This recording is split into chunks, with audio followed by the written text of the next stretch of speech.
Welcome to the FemiNinja Project. I am your host, Cheryl Ilove, middle-aged ninja hiding in plain sight, dedicated to restoring human dignity one person at a time and helping you unleash your personal power. Discover that it's possible to look like a woman, act like a lady, move like a ninja, and think like a warrior. And remember, men are always welcome on the FemiNinja Project.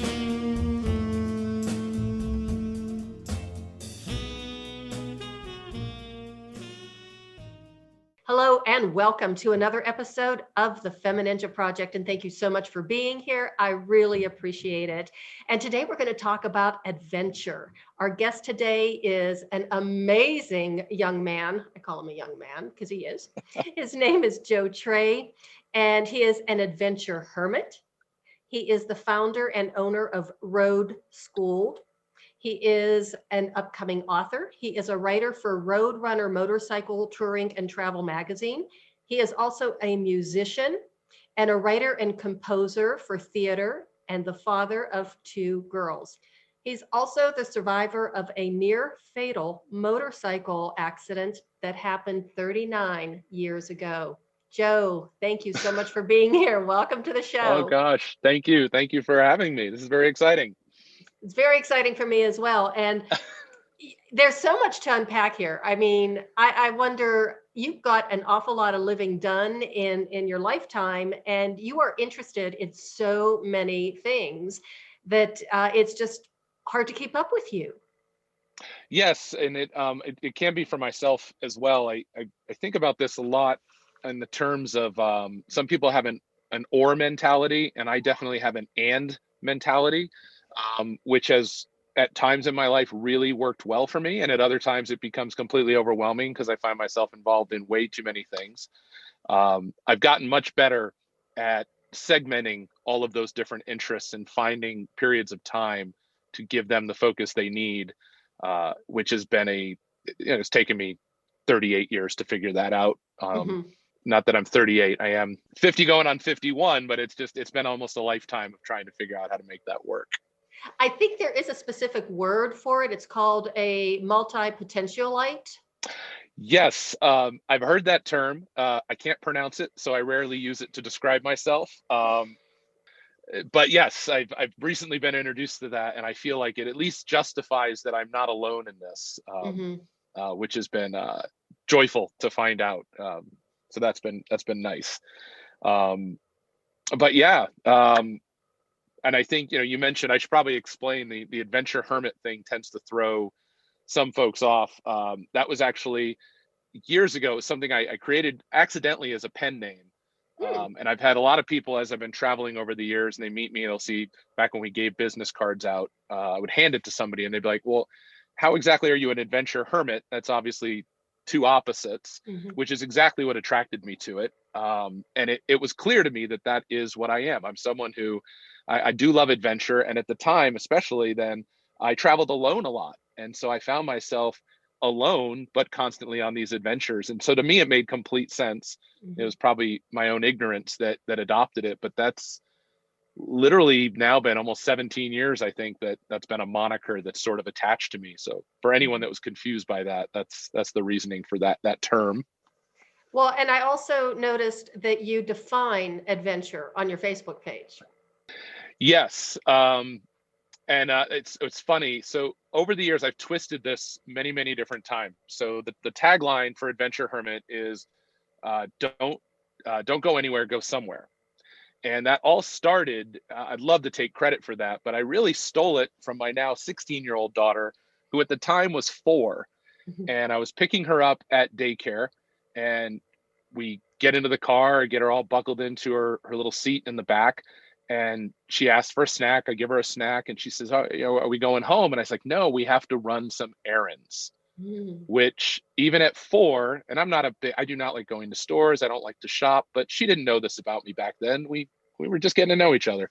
And I was like, we have to run these errands. And she, in the most tearful, upset words, she goes, I don't want to go anywhere. I want to go somewhere. And I just got chills again thinking of it. It's been 12 years, but she said those words, and I tease her to this day. I'm like, I am stealing that. that will become my tagline. It was on all my branding for years. Mm-hmm. And I owe it all to my 4-year-old daughter, who was way smarter than me then and probably still is now. Mm. So I'm very grateful. And we've changed it over the years. We kid about it. We say, I don't want to be anything. I want to be something. I don't want to do anything. I want to do something. And I think there's a lot to be said in that. Like, we go through our lives doing a lot. And we sort of all of a sudden wake up. And I was just having this conversation with someone this morning. It's February 2021. And we were also desperate to get out of 2020. We missed January. I mean, it's just boom, it's already gone. And so for most of my life, and I'd say that goes all the way back to when I was 12 and in that accident, I've kind of committed, not always perfectly by any stretch, but I've always committed to making the most and saying, I want to do something. If I'm going to wake up, if I'm going to go to a job, or I'm going to go into my yard or whatever it is, I want what I do to matter. Even if it's just to me, I want it to matter. And that served me well when I remember it. And it really bums me out when I realize I'm just existing right now. Yeah. So, and again, I owe most of that to a 4-year-old. So, well, maybe your now 16-year-old can remind you of that when you forget it. yes, actually, we're all pretty good at least she and I, for sure. As a family, we are very good at saying, hey, you're killing time here. Like if you're watching too much TV, or maybe you've been in your PJs a little too long, missed that third day without showering. It's time to find purpose again. So, and I think that's been kind of a lifelong thing for me. That concept of purpose has been driving me, which is probably what's driven me to a lot of these different interests. Plus, I admit this, I get bored easily. And in order to recharge, I often need to find very extreme things. So if I'm too far in one direction, I've got to go very, very far in another. And for a while, when I was a professional musician making a living that way, I was faced with a decision to make where I was just finishing an album and it was about to get released. And I was faced with either go on the road, promote this album, or at the time, and I was young, I was 20, 27, 28. I was just kind of building a career in IT and technology. And I didn't love it, but it was paying the bills, and it was really paying the bills, where music, most of the time you're getting paid in beer. And I had to make a decision, and I said, well, I can go for this vice president thing, or I can go be a bass player. And before the album came out, I made the decision to follow that career path for a while. And it was difficult, but in the long run, I'm glad I did it, because that career has afforded me the multi-potentite, see, I can't say it. Multi-potentialite. There we go. I need to have you just walk around with me and sure. introduce me that way. I could do that. That would be wonderful. Well, I struggled with the word myself until I actually interviewed a lady for the podcast. So that episode aired a couple of weeks ago. So I had to be able to learn how to say it as I was interviewing her. So I wrote it down a couple of times. And as I was writing it down and, pronouncing it phonetically and writing it phonetically. So it took me a while, but I finally got it. But it was not an easy word. No, it's funny. I do that with words all the time. I have to visually see them in order to say them, no matter how many times someone says it. And even though I'm very audibly driven, when it comes to words I cannot pronounce, I have to physically write it and physically look at it, and multiple times. And I haven't looked at that word enough yet. So yeah, I guess so. Well, I'll add that to my to-do list. Well, I am not sure it pops up all that often in casual conversation, but it's funny because I had never heard it, and then I saw it, and then I heard it from her, and then with you. And so it's like, so now it's starting to pop up a little bit more. So I think there's probably more of us who are like that than we realize. I think so. I think for so long there was so much focus on like introverts and extroverts. And I know, like, I learned the word omnivert at one point, and I was like, yeah, that's kind of me, because I recharge being alone. I know that, but I love being out and I love being active. And it's interesting, people who would meet me when I was doing the music thing, and even the theater. I mean, when I love theater, I started on stage, but I found that I love being in the pit. So then I moved into the pit and I was a musician, and then I became a music director, and then I started writing for the stage. I'm like, this is great, because I get to be part of all this, but I can hide over in my little corner. Mm. And even in being in a band, I loved being on stage because I only really had to deal with 3 other people, Mm-hmm. 3, 4, whatever the band was at the time. And we could be in front of 100 or 1,000 people, but I didn't have to interact with them. I mean, from the stage I did, but it Right. wasn't personal. Mm-hmm. And that's how the omnivert thing really registered for me for a very long time. But most people who met me, they're like, oh, you're such an extrovert. And I'm like, oh, you have no idea how hard this is to show up like this. Mm-hmm. And that was, but I think it was really big in the 90s and early 2000s. And now this, the P word is now coming into vogue. The P word. So, I love that. yeah. So, I mean, you are so into travel and your motorcycle. You love your Yes. motorcycle and you love Yes. cycling. So you actually got started in riding motorcycles at a very young age. I did. And the funny thing about that, motorcycles and music have always been this thing, the 2 M's in my life. I guess the 3, because I also love Disney. So Mickey Mouse, motorcycles, music. And as a kid, so the accident I was in when I was young, I was 12 years old.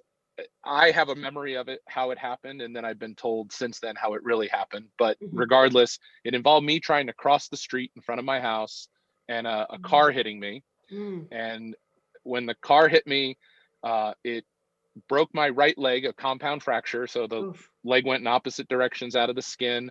And then I surprised this woman by coming up headfirst through her windshield. She was fine, completely fine. Partly because she was a little sauced at the time. Gosh. I've never met her, and I don't know anything really about her. But I woke up in the hospital a couple days later, and over the course of a couple of years, I had various reconstructive surgeries, got my legs back in order, got working.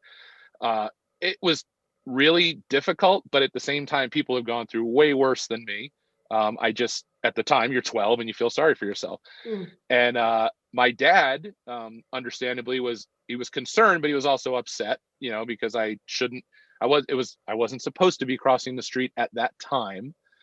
And so he decided that, well, you're not just going to lay around in a cast, you're going to do these things. And so he started giving me tasks. And one, he would make me read and do book reports. So he would pick books that he thought were important to read. And then he goes, you're not just going to play your guitar all summer. And I also happened to be a saxophone player at the time, which cost my family a lot of money. And so he's like, any song you learn on guitar, you have to learn on saxophone, which would seem like a weird punishment, but at the time it really was, because I'm like, I don't want to play that. I want to play guitar because, being a guitar player was much cooler, honestly, to high school girls than being a saxophone player in the 80s. Like, there was a time, but guitar was the thing. But it ended up creating this love for me, one of books, that I hated it at the time, but I fell in love with reading, and then I fell in love with writing. It totally changed the way I approached music, because now, instead of being a kid with no goals, I threw myself into music, and I said, well, I'll show you. I'm not just going to learn it on guitar. I'm going to learn it on any instrument I can get my hands on. And so I became more of a composer and an arranger, which ultimately let me help pay for college, because I used to arrange music for marching bands. Wow. And that was how I paid for school. And had I never been in that car accident, I would have never made music this passion and career. I probably would have got hit again and probably died a lot sooner, quite honestly. I didn't have a lot of direction. And I think, you hear about it all the time. People have life-changing experiences, and it almost sounds like hokey sometimes, because we've all had them. Right. Some are big, some are small.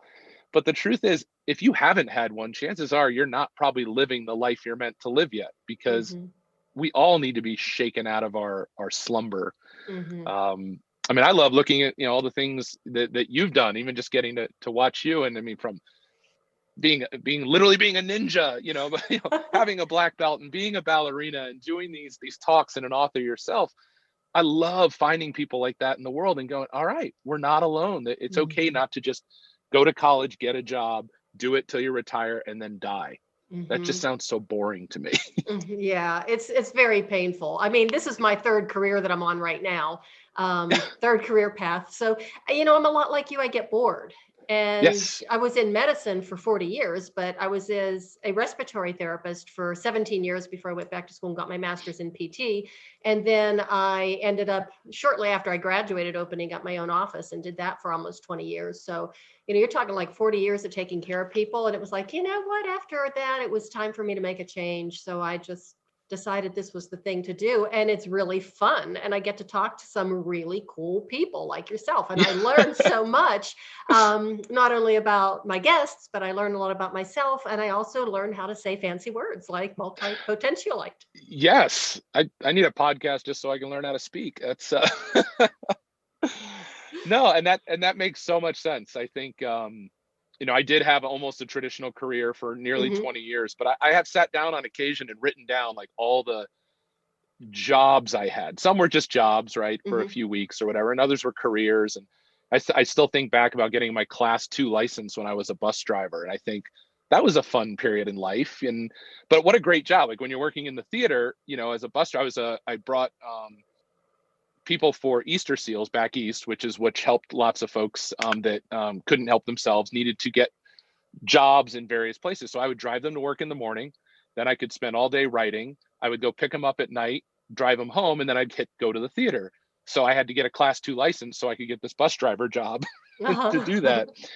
And I think for me, that's where life has always been one big gig. It's like, Hmm. even when I'm in corporate settings, occasionally I'll make the mistake of saying gig, and someone would be like, "Oh, like where are you playing? We want to come see you." And I'm like, "Oh, no, I'm actually just consulting at this company in California." Um, but if you approach everything that way, you're never really disappointed. Like you don't feel like you've worked for a company and didn't get the gold watch. You go in, you do your part, you collect, you move on. Right. And that's just been a big part of how I've approached, even when I had the 20-year career and I was in project management and systems analysis. Hmm. Not a field I ever thought I would find myself in. And the funny thing there was I'd moved from Connecticut to Colorado, Hmm. thought I was a really big deal. I was doing marketing in Connecticut and New York City, and I thought, oh man, this is the mid 90s. I'm going to come out here and I'm going to wow everybody because Denver has dirt roads. And I had no idea what I was getting involved in. I'd been to Europe, but I'd never traveled the United States west of the Mississippi. And then I get out here and find out Denver has paved roads. I wasn't quite as cool as I thought I was. And I had to go in and take a marketing test. Ooh. And I'm like, all right, I've got a portfolio. I've done covers for magazines. Look, here's who I am. But I had to take a test, and I didn't know how to pass a marketing test, and so I did really poorly. And the agency I was with put me in the receptionist pool. Oh God. And I thought, you know what? I've got no ego. I need money, so no problem. And I did a couple small jobs around Denver, and then this one company kept calling. And I was like, I just don't want to do this. I've got to find a different way. And the recruiter called me 3 times. And I remember I was in Old Town Littleton, and I Mm. had to pick up a payphone because there was no cell phones or anything else. So I went to a gas station. I checked my messages at my house, my apartment. And she says, look, just go in for the interview. It's a really casual office. It's in an old house. There's 2 dogs, and you can wear shorts to work. Hmm. And I thought, all right, I can get behind that. And long story short, I went in. It was a husband and wife that owned the company. The husband was like, absolutely not. He goes, I'm not taking this fruitcake theater kid from New York and putting him in here with all these football loving guys. And the wife was like, that's exactly why we're hiring him. And the funny part was I was actually engaged at the time, but he was so convinced that I was a questionable theater influence. Hmm. Um, but they brought me in. Within a year, I went from being a receptionist to a vice president. Within a couple of years, I became a CTO. They sold the company. The new owner kept me on. And then for almost 20 years of my life, I ended up finding myself living in that world completely by accident. But to that point, like we said, that's where you can find yourself waking up one day and going, oh my gosh, it's been 20 years. Hmm. And I didn't take the job. Like, I recorded the album during that 20 years. I also took a job, a really funny situation. The owner's son, he didn't have a lot of direction. in life. And so he ended up working for a guy in Denver by the name of Denny Dent, Hmm. who became famous. He painted these big, he was one of the first speed painters that you Okay. see out there. And there had been a phone call. He was looking for a road manager. And somebody had reached out to me, and I was like, oh, no, I'm not at all interested in that. And the owners of our company, their son, well, he had recently graduated college. He had nothing to do. He's like, yeah, sure, I'll take the gig. So he ended up becoming Denny Dent's road manager, touring the world with him, painting these Wow. paintings and all this. And he ended up learning the craft. And in the process of that, he became a protege, actually his only protege. And he was going to go out and paint like Denny. And right before his first performance ever, Denny passed away unexpectedly. And so Denny never got to see him perform live. But overnight, my friend's name is Brian, Hmm. Brian Olson. And he found himself going, I have no idea what I'm doing, but I've got to do this as a career now. Oh And God. so for nearly 16, 17 years, I became his marketing person, road manager, toured the world with him, all while I was still doing this other job full time in the other. That's time of my life where I think I was trying to do too much all at once. Now, were you married at the time? I was married at the time. Actually, I was recently married, which is very ironic. We had just gotten married. My wife and I got married 4 days after 9/11.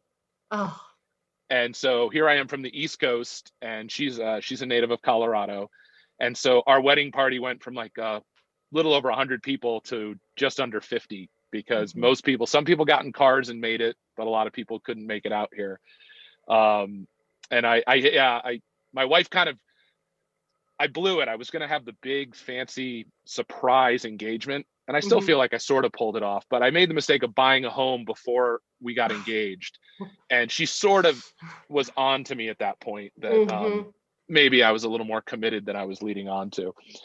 But yeah, my wife's actually always been a huge support of my going out. She loves being home. Like I said, she's born and raised in Colorado, went all the way to Kansas for school, came all the way back to Colorado. And she's a great travel companion. But Mhm. when it comes to just saying, I'm going to go or I need to disappear for a while, she's been my biggest supporter. So in 2013, in 2012, I unexpectedly lost my dad. Mhm. Also, ironically, or coincidentally, I guess I get those wrong all the time. Um, but him and I had just finished this amazing motorcycle trip. We were supposed to go to California. I broke down in Vegas. So he rode ahead, got over the state line just so we could say he made it to California. Had a great trip, get back to Colorado. He heads home, and then about 3 weeks or so after he got home, he was heading home from the grocery store, and somebody pulled out in front of him and hit him Mm. on his motorcycle. And that was a pretty defining moment. Um, Mhm. and as somebody who was almost killed in a motorcycle crash as a kid, then to lose my dad in a motorcycle accident, I mean, everybody just assumes, are you going to stop? Are you going to finally just stop riding? And I was like, oh Mhm. my gosh, no, like I'm more motivated than ever. And I should say, I'm not a big commuter. I don't tend to drive around town or even on the highways. I do a lot of off-road motorcycle riding. Mhm. So if I'm going to get hurt, it's myself hurting myself. It's rare. Mhm. It's me hitting a tree more than a car more often than not. Um, but in the case of like losing my dad in 2012, I really just didn't know what to do with myself. I was feeling pretty lost. And I'd always wanted to do this trip called the Trans-America Trail. Mhm. And it runs from Tennessee all the way to Oregon, but it's all on dirt roads or rocks, or you're avoiding highways. Mhm. Now, if you're like me, I kind of like to meet people. So each night I would find my way into a town and I would get a comfortable hotel room. So I dragged a tent and a sleeping bag all the way across the country and never used it. Um, but I had been wanting to do this trip for a while. And after I lost my dad, my wife was the one that said, you're going. And she went out and she bought me the maps I needed and everything else. And one day she just hands me Mhm. this big box and she goes, get out of here. And it took me 2 months to do that trip. And we always joke about the fact that all of her girlfriends and other wives were like, you cannot tell my husband that you were okay with this, Mhm. because they just didn't want their husbands disappearing for Mhm. 2 months. but I did, and it was amazing. And I owe that to her, because as much as I'm up for the adventure, I don't know if I could have left the family without that permission for Right. 2 months. And ironically, 2 years later, I did a trip to Alaska and the Yukon from Colorado, and that one Oh, took me just under 40 days. And uh-huh. everyone's like, "Oh my gosh, like how do you like go away for a month or more?" And I was like, "Oh, it's easy. You just go away for 2 months, and then 30 and 40 days is a piece of cake." But yeah, I can take credit for the adventure, but I still need a little push to get out the door once in a while, and I'm super grateful. I know the question, was I married when I was with Brian and Mhm. doing that? Those were usually like 3 or 4 day trips. Uh-huh. So if anything, those were really small compared to some of my more adventurous travels, if you will. So that was more like little dress rehearsals, a couple little dress rehearsals in a row to get her used to it. Exactly. Yeah, Yes. ease her into it, and so nobody thinks that I'm not, fair to my family too. We travel as a family all over the world. We Hmm. were super fortunate right before COVID. We had just come back from Estonia and Russia, Oh, and just beat all of the quarantining and everything that happened. But now my girls, before they were in double digits, both had, I think there were at least two, if not three passports by then. And so I make sure to come home and make it up to my family hmm, with trips. But with COVID, it's been wonderful because they've been forced to stay in the U.S. with me and camp more, hmm, and tent and travel, and even they're starting to see why I love what I do. So hmm. I'm grateful for that. So basically, this is your livelihood, the traveling and the road school. This is your thing. This is your business. It is. When I left the project management world, I saved a bunch of money because I had no idea what I was going to do. Hmm. And I was very fortunate that people started calling and asking me to consult with their businesses. So I was grateful. But deep down, I knew I wanted to be writing. I wanted to be inspiring and helping people figure out what they wanted. I felt like just I never wanted to know what I wanted to do the rest of my life at 18 years old. Mm, I guess I think I wanted to be a rock star, but hmm. that's, there's not, there's no box on that for the forms. But I put myself through college, and I knew that I wanted to do that, at least pursue music, but I didn't know if I'd want to do it forever. And I actually turned my back on it, in my 20s. I was ready to do something different already.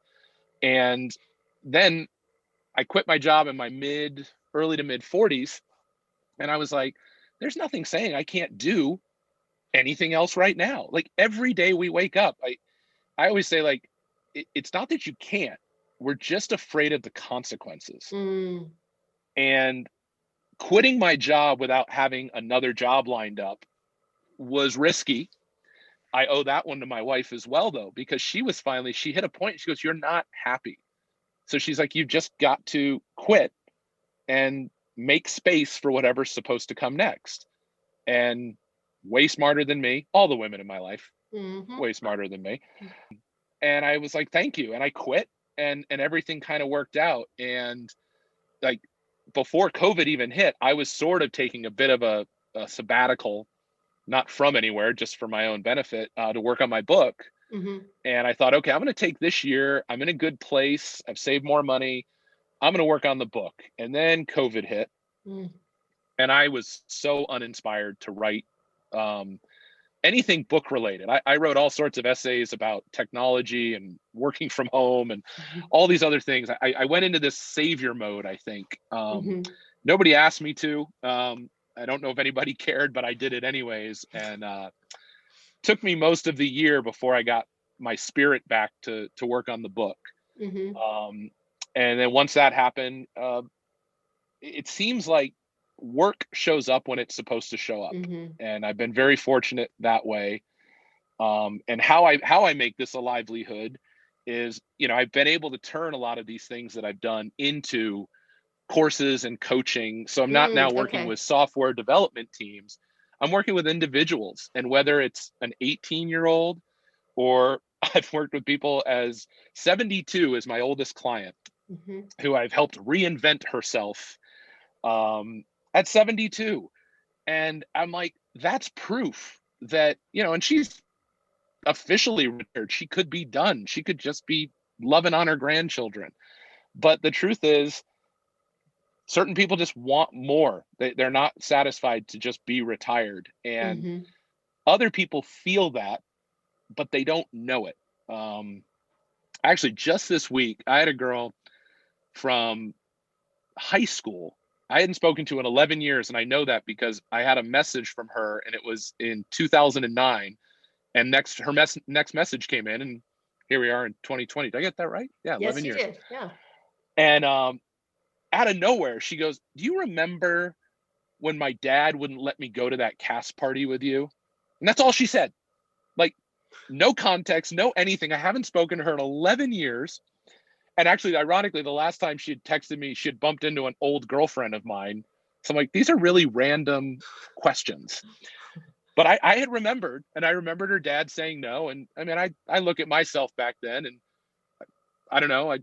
I'm a father of two daughters. I don't know. I don't really say no to too many guys. I just need to meet them first. Mm-hmm. But we ended up talking for 2-3 days on and off, just kind of reminiscing. And I could really tell she was in a place where she just wasn't happy. And she's a little younger than me. She's going to turn 50 this year. And I asked the question, I go, "What do you want to do?"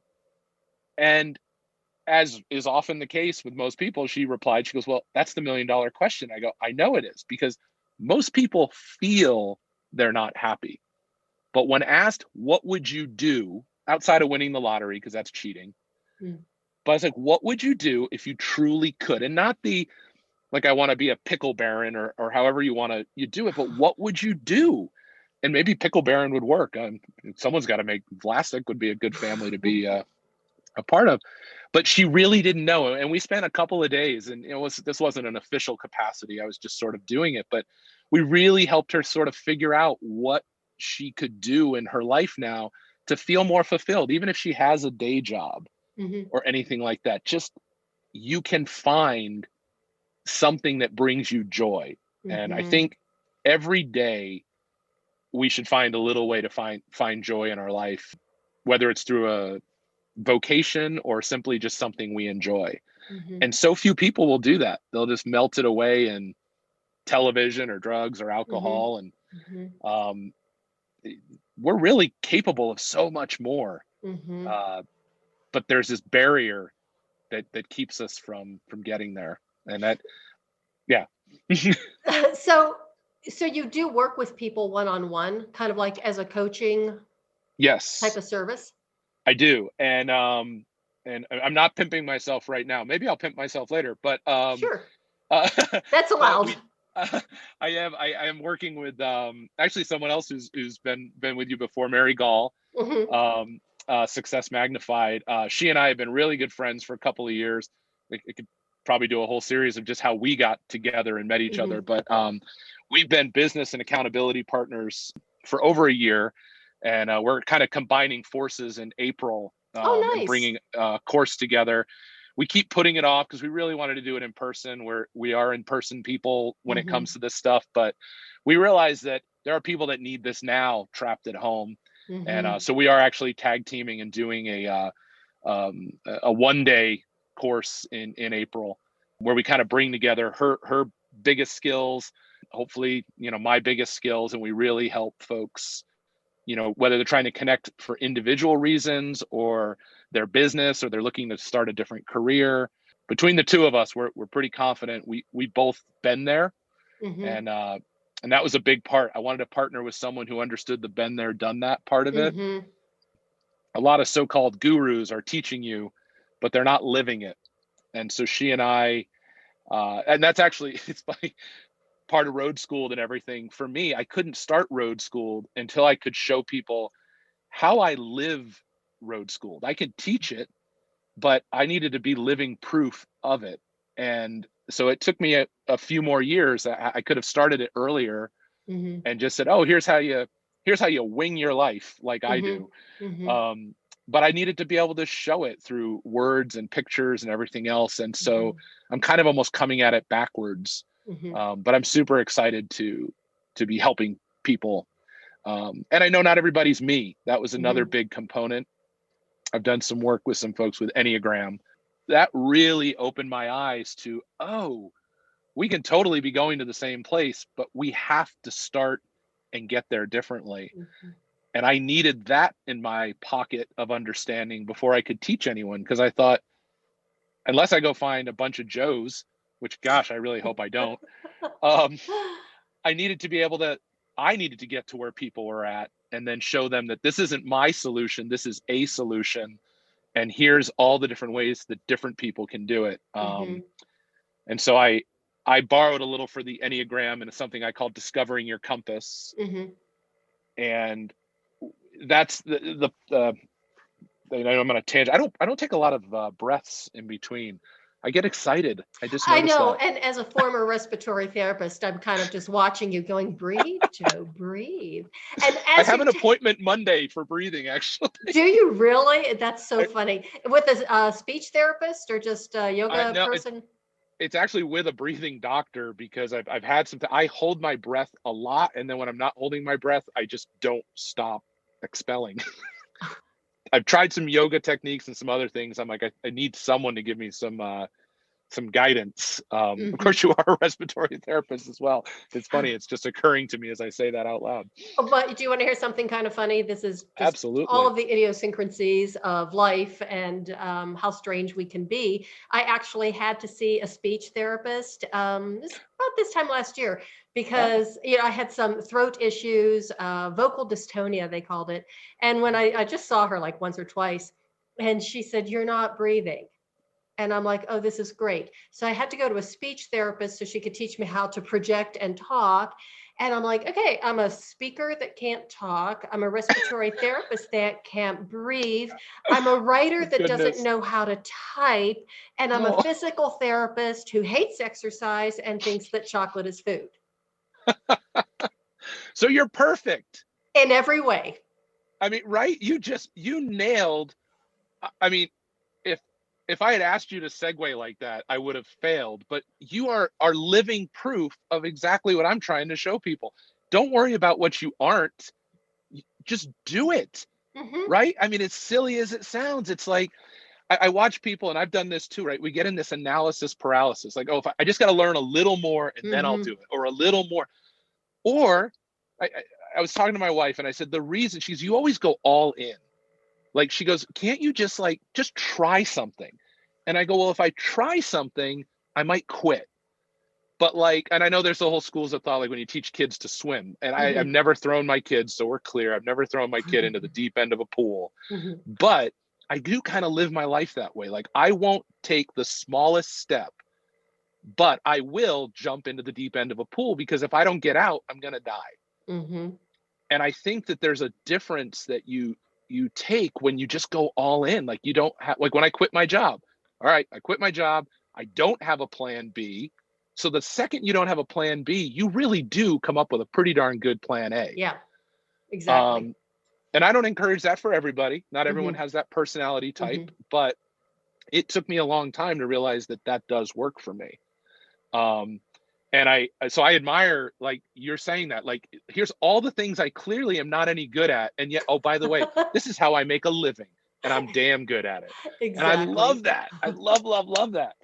Um, and that's where the compass thing comes from. Like, the Mhm. whole discovering your compass is, I have a friend, we ride motorcycles together. He actually lost his wife within days of me losing my father. It was a really close. Oh. So you got these two big baby men out on these motorcycles trying to be cool and tough, strolling into restaurants and bars, getting off our motorcycles.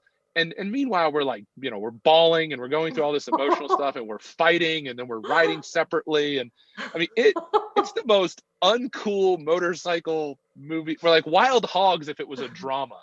I mean, it was just pathetic, but I love the man to death. Uh, but So you're still friends. oh, we're still friends, still Okay. friends. And but we had this whole conversation over compasses versus GPSs, and he is such a we're like Oscar and Felix, and I am Uh-huh. definitely Oscar. And he's very particular, and so I've tried to make him less particular, and he's tried to make me more particular, so we really are well balanced. Hmm. But the GPS compass argument almost like ruined our friendship, because he's actually a corporate psychologist trainer. Like, Ah, he's smart, he's intelligent, he's way smarter than me. And I just come at this stuff from I feel something and I go for it. mhm, And he was talking about the GPS, and I said, I hate GPSs. I mean, I love them and hate them. But I mhm. watch, like, my 16-year-old, I'm teaching her to drive. And I'm like, if the GPS says take a left and you realize you're on a bridge, are you going to drive off that bridge? And she's thankfully smart enough to go, oh, no, I would stop. But there's other times where people are so dialed into their GPS, Mhm. and they're arguing that it should be there because the GPS said it's there, but meanwhile they're in the middle of a desert. It's kind of like asking Alexa, what's the weather, while you're standing outside, which I Mhm. just did, and I think I just triggered my device. Um, Sorry about that. Um, but I believe that we all have this internal compass inside of us that we lose touch with as we get older. And I Mhm. think it starts as early as our teen years, because we're all being influenced by teachers and get a good job or get a good education. And I was recently hearing this really great thing that if the amount of artists that go to art school, the amount that drop out after art school, that just go and get a different career because they've Mhm. lost that support system. Mhm. They were like, if physicians were quitting at the same number as artists, there would literally be a national fund to try to figure out what was going on. But Mhm. yet artists kind of do it and they disappear into obscurity. And I thought, we really need to stay in touch with that compass. And even if you get a regular job, you don't need to give your art. That's that and or thing all the way from the beginning. Don't lose your personal direction. And to me, the GPS represents high school guidance counselors or corporate bosses. It's like, this person is telling you which direction to go. It doesn't make them right. You need to Mhm. get in touch with your compass and let it guide you towards where you need to be. And no one can ever be right or wrong, even yourself. You just go in a direction. And then if that's not the direction, you adjust again. Um, I was looking at, on a map, if you're off by a degree or two with a compass, you can completely end up in Siberia. It doesn't take much to be off course. And Mhm. yet, being off course might be the greatest thing. If I had never become a receptionist and I became a hotshot marketing guy, I probably would have failed. But becoming a receptionist and tucking my ego in my pocket it changed my entire life, financially, vocationally, everything, not to mention the travel. I Mhm. thought I wanted to be a rock star. I did not realize what I really wanted to do was just travel the world, and I saw music as my way to do that. Now I get to do it just with a little less music sometimes. So I'm loving the analogy that you used as the compass, and the compass taking you just a little bit off track. And when it did, I mean, so many other possibilities opened up for you rather than taking that path that I have to stay on this road. I have to do this. I have to do that. And man, that just makes you just miserable. You It know, does. life is way too short. Yes. Well, I think, between my first almost dying at 12, Hmm. the funny thing, my brain at that time said, learn everything you can, because I don't know where this comes from. I still kind of feel it, not maybe as passionately as when I was younger, but I have this thing that when I'm no longer here, wherever I go, whatever happens, everything I've absorbed, I'll finally have time to sit down and spend time with. So whether it's something I learned or something I read, and sometimes to my own detriment, I'll move on too fast. I won't Hmm. even enjoy my own success because I'm on to the next thing. But I've always believed, like, gather it all up. And at some point, if all I am is a thought in the universe somewhere, Hmm. I'll have all these thoughts in my head. But what if I live this really boring life and then I have to live in the universe as a thought with nothing to remember or to think back on? That just seems so lonely.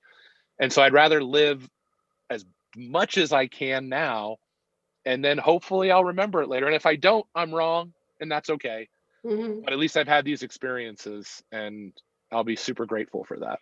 And at least you're not taking the risk of having that one thought and being bored to tears for the rest of eternity, Yes, because that scares me more than anything. that would be so sad. Yes, So totally agree. tell us just quickly a little bit about your book. So the book is interesting. I think it's interesting. The first draft was really about the journey driving across country. So after my dad had died, he had another motorcycle. So I actually flew to Connecticut, rebuilt it, worked with some people there, got it all in shape. It was not the one that was in the accident, obviously. And then I rode that motorcycle from Connecticut to Tennessee, and then I did that Trans-America Trail. So my vision, I thought, this is great. It's going to write itself. I'm just going to tell this story. I'm riding across country and I'm having all these emotional feelings and I'm meeting people, and isn't this cool? And the first month I was alone, and the second month I was actually riding with a man I'd never met. He was 29, and the night that we met, the next day he turned 30, and he was an Alaskan fisherman from Michigan, and he had flown in out of nowhere from Alaska, had bought a bike used in a town in Colorado that we just drove and he picked up, and then we rode together for a month, never having met each other before. And so I'm trying to write this book where the first half is me all in my head and flashbacks to my youth. But then I meet this guy who I'm a little anxious about because I don't know him and we're riding together, but we just hit it off. And then the whole tone changed entirely. And I just kept reading it and looking at it and reading it. And I'm going, I have to like what I write. And I liked all the parts, but it didn't make a whole for me. And I was working with my editor, and she had been telling me from the very, very beginning, the lovely Donna Mazzatelli, plug her while we're Wonderful woman, Yes. fantastic editor, love her to death. Yes. I was telling her I was going to be having this conversation with you, and telling her how I'd listened to her podcast with you as well and how much I enjoyed it. And from the very beginning, she kept telling me, because you're not writing a motorcycle book. And I'd be like, oh, okay. And I'd nod. But, that 15, 16-year-old in me is like, whatever, lady, I'm writing a motorcycle book. I'll show you I can do this. And I did. I pushed through it. And the great thing about Donna is she knew exactly what I was doing too. She's like, you think you're fooling me? You're fooling yourself. And at the end of last year, I literally, in very big letters, and it was more profanic than I will say now, but I just wrote in big letters, I am not writing a bleeping motorcycle book. And it just blew me away. I didn't even know what it was. But what I realized is that I was so afraid to reveal certain parts of myself that I was hiding behind the motorcycle book, behind the Adventure Hermit. And as soon as I started writing about myself, I realized it really wasn't about me as much as my feelings were universal. And it definitely delved more into my whole life story, not just a 2-month motorcycle trip. And I felt very strongly about not writing a travel journal.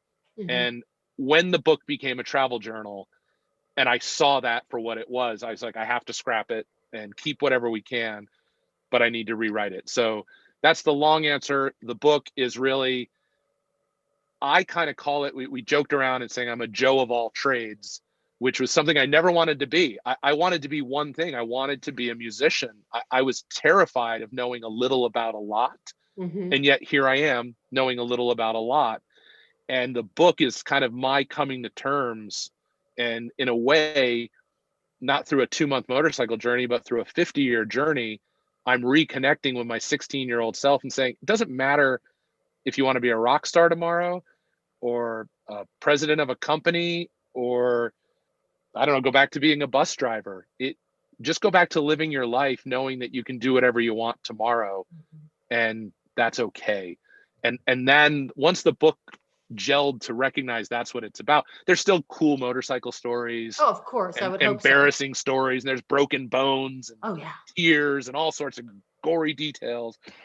But at the end of the day, it actually was getting back closer to road school and saying, what are you passionate about? And that is living this life that we get in case there's only one, and helping others do the same. And I hope that the book tells my version of that story. It's definitely not a textbook, but that's another one of show me, don't tell me. I thought if I can write this book and show people, then if I show up and try to help them find it on their own, they don't need to ride a motorcycle. They just need to find their own compass. Right.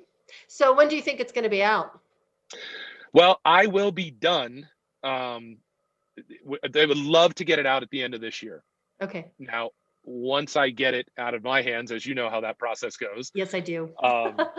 I am hoping, my writing of whatever draft version this is, we will be good in the summer.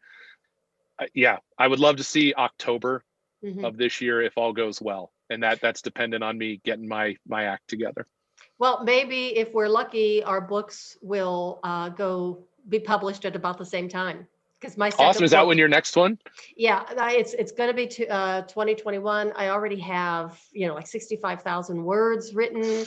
And, it's the same process that you're talking about, because this is about my journey of becoming, my ninja journey. And yeah, spending all those years in a male dominated, testosterone infested dojo with a bunch of men and being the only woman most of the time. So a lot of really funny stuff and a lot of really heart and soul type of stuff. So it's really, as you know, when you're writing a book, it changes as you write it, and Yes. it takes on a life of its own. It's fun when you realize that it's writing you.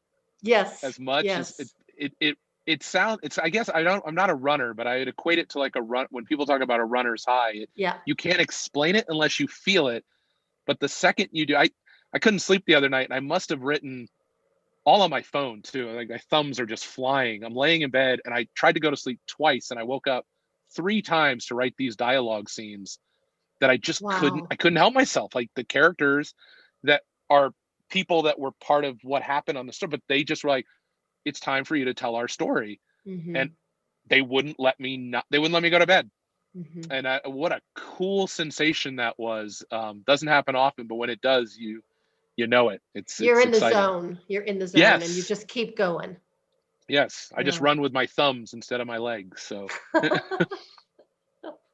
Well, Joe, tell us how we can get a hold of you. If anybody's thinking this guy is so cool, and I'm sure a lot of people are thinking that right now, and they want to get a hold of you, they want to see some of the stuff that you've written. Give us a couple of. So the easiest way to find me, and it's funny, and you'll find me anywhere on the internet. If you search the word Adventure Hermit, there is nobody else. So if you Google that, you will find everything that I've written, multiple magazines, etc. You can go to adventurehermit.com. You will find some items there. It's a little behind. I do admit that, because I've been putting the effort into Road Schooled, and it's Road Schooled with a D at the end, to kind of differentiate from some of the homeschooling programs that are out there. But roadschooled.com. And I've actually, my latest way of paying the bills this last year is I've been doing, I'm contracted to write for a group called Newsbreak, which I thought I was having to write breaking news, and apparently they let me write anything I want. So between Joe Trey and Adventure Hermit, you will find me out there. All of my socials are linked to that as well as Adventure Hermit. It's kind of worked out well over the years. It's funny how easy I can find myself. Excellent. Well, this has been so much fun. I love talking to you, and thank you so much for being on the show. It's been really, truly an honor. Oh, it's my pleasure. Thank you. And I'm going to learn how to breathe. I would highly recommend it. But you must be doing pretty well, because you never passed out. No. I just, at one point, I'll be working really hard to get that inhale throughout the rest of the day. Well, as a former respiratory therapist, all I have to do is say, just make sure you exhale, and then the inhale will come. The brain knows what to do. I love it. That's my project for this afternoon. Exhale. There you go. Okay. Well, thanks again. I really appreciate having you on the show. And everyone, thank you so much for listening. Really appreciate it. And remember, life is short, and there are a lot of different options out there. Follow your passion, follow your dreams, and you can reinvent yourself and recreate yourself at every single stage of life. So don't let anybody put you in a box or tell you that you can't, because you can. And that is the way of the FemiNinja.